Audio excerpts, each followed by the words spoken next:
What's up, guys? Thanks for hanging out with me. Again, I just wanted to take a few seconds at the beginning of this video to thank you for tuning in. This is the 10th time that I've put out a rock review, and surprisingly, I've received quite a bit of love and minimal hate for the rock reviews that I've done so far. And that's just kind of refreshing because anytime you put anything on the internet, you actually put yourself out there. People who go by anonymous names and stuff throw a lot of hate at you, and it's been really refreshing that I haven't been hated on too much. I hope that I've provided you with some information that's worthwhile, and I hope to continue doing that because I really enjoy making these rock reviews and all the other videos that I've been putting on this channel on YouTube, and also if you're listening to the recorded version, I really just enjoy making these things. So I hope that you enjoyed hanging out with me for a little bit, but the real reason why we're here today is because I'm gonna do a rock review of the latest album from Breaking Benjamin.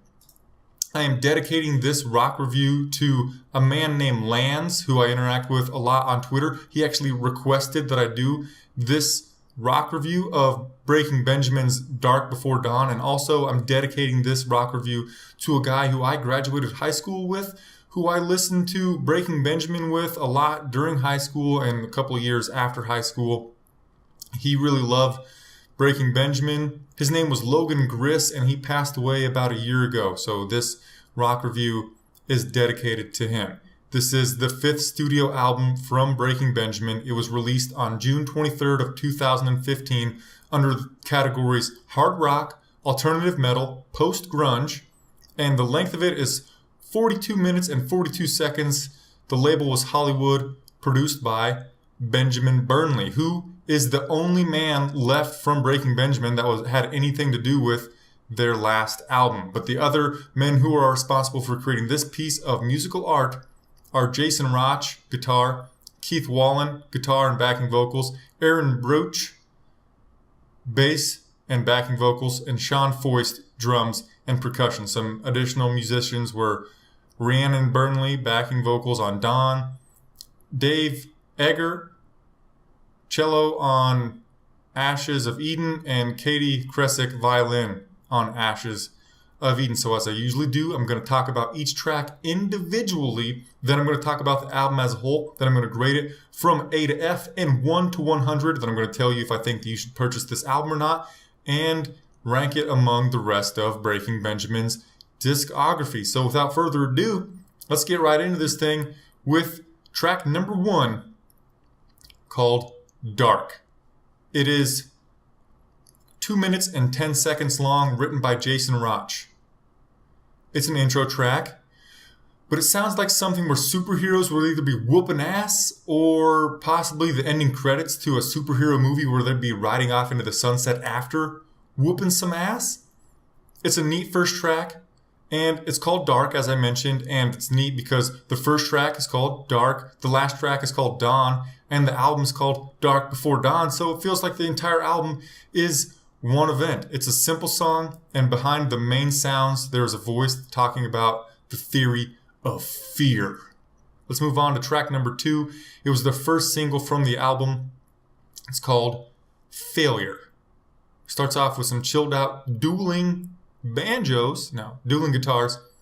Just a handful of seconds into the track, there's some electric rock aspects that appear, and they come and go throughout the track. I love the lyrics, the production, the mix, and my favorite part of this song was the gritty vocals that appeared later on in the song. This is one of, if not the best song on the track, or at least in my opinion, this is either my favorite or one of my favorite tracks off of the record. Let's move on to track number 3. It's called Angels Fall. An atmospheric synthesizer sound consumes the first 10 seconds of the track. The highlight for me on this song is the instrumentals. Everything is prevalent on the track. Acoustic guitar, electric lead guitar, bass guitar, drums, you name it. This is the first time on the album that I start to notice some gospel or religious themed vocals or lyrics that will consume pretty much the rest of the record. For now though, I'm not going to let them really affect my opinion of the record. I think it should go without saying that Benjamin's vocals are on point throughout the entire record, but on this track especially, Angels Fall, he really excels. Track number 4, Breaking the Silence. This is a gritty track, and it's that way from the get-go. Bass guitar from Aaron Brutch is at the front and strutting its stuff, along with some growling vocals that I absolutely love. This is a very complex track with a lot of different aspects happening. Sure, the lyrics aren't that in-depth, but the instrumentals certainly are. I love how heavy Breaking the Silence is. Let's break the silence and go to track number 5, Hollow. Picking up where Breaking the Silence left off, the beginning of Hollow is a bit heavier, although that's just for about the first 20 seconds. The first 20 seconds are on the lighter side, and then at times throughout the heaviness is toned down and comes back. So because it starts off on the lighter side and then it goes heavy, basically Hollow is in the medium range of heaviness. Lead guitar is heavy. Rhythm guitar and drums are on the softer side. The best part of the song happens at 2:40 where the bridge and guitar solo happen, and for a brief moment the track is ambient before the heaviness returns to close out the track. The lyrics aren't straight up about religion or being faithful, but there is some of that going on here. Track number 6, Close to Heaven. Obviously, given the title of the track, the lyrics from this song are about religious topics or being faithful. The instrumentals are on the heavier side at the beginning, and then the heaviness changes throughout the song. This is a theme that's going to run throughout the entire record. A lot of heaviness changes. As per usual, my favorite part of the track is the bridge, where we get some growling vocals and a brief segment of only instrumentals. It's probably because of my feelings about the lyrics, but they seem to get a little bit repetitive. This definitely isn't my favorite track on the record. Let's move on to track number 7, Bury Me Alive. A guitar amplifier setting that we haven't heard yet on the album is the most noticeable thing to me at the beginning. This is a song that is on the heavier side just because of how frequent there's some gritty vocals going on. I enjoy the dark feeling that the lyrics portray. And also those gritty vocals that I mentioned that I like in this song, they appear a few times throughout this entire record, and I enjoy that. Track number 8, Never Again. A single guitar starts the show, followed by a little bit of drum work, but that's kind of in the background. The beginning builds in intensity, but the song never quite becomes intense. And it ends up being a soft track, or a softer track in terms of the rest of the songs on the record. The way Benjamin delivers his vocals feels a bit like Diary of Jane, but the song is not nearly that good. The lyrics are the best part of the song. They're deep, meaningful, and extensive. Track number 9, The Great Divide. Like many of the songs on the record, it starts off with one level of heaviness, but then switches after a bit. This one starts heavy, then switches to softer after about 20 seconds. While transitioning from hard to soft, I love the deep drums that take place, and those drums feel really familiar. They feel like a lot of other hard rock drums, and I really enjoy it. The lyrics, once again, are about faith and religion. The mixture of long reverb guitar notes and the deep drums, that combination is absolutely the highlight for me on this track, along with a beautiful acoustic guitar melody. Track number 10, Ashes of Eden. This is easily the softest track on the album. There's no doubt about that. Obviously, given the title, the lyrics once again are religious or faithful. Guys, I periodically have anxiety attacks, and sometimes on my album reviews, I like to talk about certain tracks that might be able to help me remedy those situations, and this would be that track from this record. I feel like if you listen to this song while you're having an anxiety attack, this track might help you end that anxiety attack, because maybe you don't know this. If you do have anxiety attacks like I do, I feel your pain. They suck so much, and it's so much more than just being worried. When I have anxiety attacks, or I tell other people that I have anxiety attacks a lot, they're like, why don't you just calm down and stop worrying? Yeah, I wish it was that easy. It's not. You can know that you're in an anxiety attack and it still won't stop, and it sucks. But one thing that helps me is knowing that most of the time, like the severe part of your anxiety attack is only going to last 15 minutes. And so sometimes when it starts, I tell myself I just have to ride out this 15 minutes. And like I said, I think that Ashes of Eden might help remedy an anxiety attack. It's 4 minutes and 53 seconds long, so it's almost 5 minutes. You listen to this thing 3 times and your anxiety attack might be gone. Honestly, my go-to anxiety remedy song is Gravity by John Mayer. I just had an anxiety attack the other day that was one of the worst I've had in months, and I listened to John Mayer's Gravity probably 7 times in a row. It just really helps me. I don't know why. But anyway, possibly Ashes of Eden can be your go-to track like Gravity is for me if you have anxiety attacks. There is some orchestration that goes on Ashes of Eden. Simply put, for me, this track was breathtaking, and I would recommend that you stop listening to me or stop watching this video and go check out Breaking Benjamin, Ashes of Eden right now. And once you do that, you can come back and then we'll talk about track number 11. It's called Defeated. The meaning behind the lyrics, to me at least, send a message of perseverance, rising above your problems.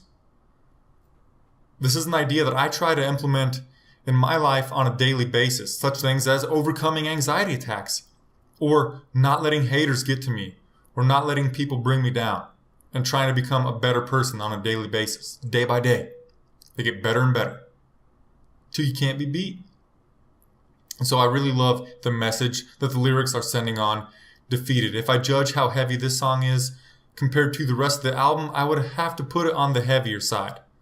No single aspect of this song really shines that I can pick out and tell you about, but like I said, I love the meaning of the lyrics. That brings us to track number 12, Dawn. It is an outro track through and through. It's 1:52 long. It was written by Jason Roch. And it's not nearly as cool as Dark because I can't see superheroes whooping ass or this song being played in the credits after they have already whooped some ass. So that's it. We've got through all 12 tracks. Let's talk about this album as a whole. It doesn't need to be said, but I'm going to say it anyway. Benjamin Burnley's vocals and the rest of his musical talent is through the roof. The guy is obviously a very talented musician. This album was well thought out. It was well crafted. It was well delivered.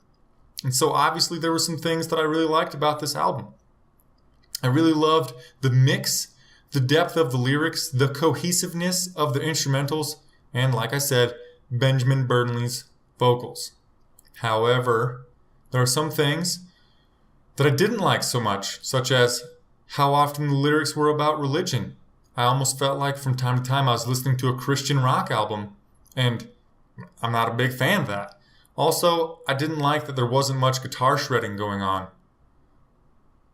I know that I said just now that I'm not a big fan of Christian rock, but the most memorable song on the entire record for me was Ashes of Eden. I talked about that song extensively. It really shines for me, and I'll be coming back to that song for a while. Other songs that I'll be coming back to on this record are Failure and Hollow. Past those, though, I probably won't be revisiting too much of this record. So, I'm sorry guys, but I'm only giving this album a B- or an 82 out of 100. I would like to recommend this album to people who have strong religious beliefs and also enjoy alternative metal or hard rock. And if you're a Breaking Benjamin fan, I'd like to start by apologizing to you for not liking this album as much as you probably do. I did enjoy this album, but obviously probably not as much as you probably do. As for ranking this album among the rest of Breaking Benjamin's discography, I'm not going to do it. I simply won't. Because, like I said, Benjamin Burnley's the only man who had anything to do with their previous albums before this one. And he had wrote 95% of the entire record before he had played a single note with the rest of the guys on the record. Jason Roch, Keith Wallen, Aaron Brutch, and Sean Foist. he did most of the album by himself, or at least wrote most of it before these guys were ever there. And so, because he's the only guy that was in the band before, I feel like it could be a completely different band. They could go by a completely different name, and I wouldn't be offended whatsoever. So I'm just not going to rank the album among the rest of Breaking Benjamin's discography. So tell me what you thought about Breaking Benjamin's 5th studio album, Dark Before Dawn, in the comments section down below.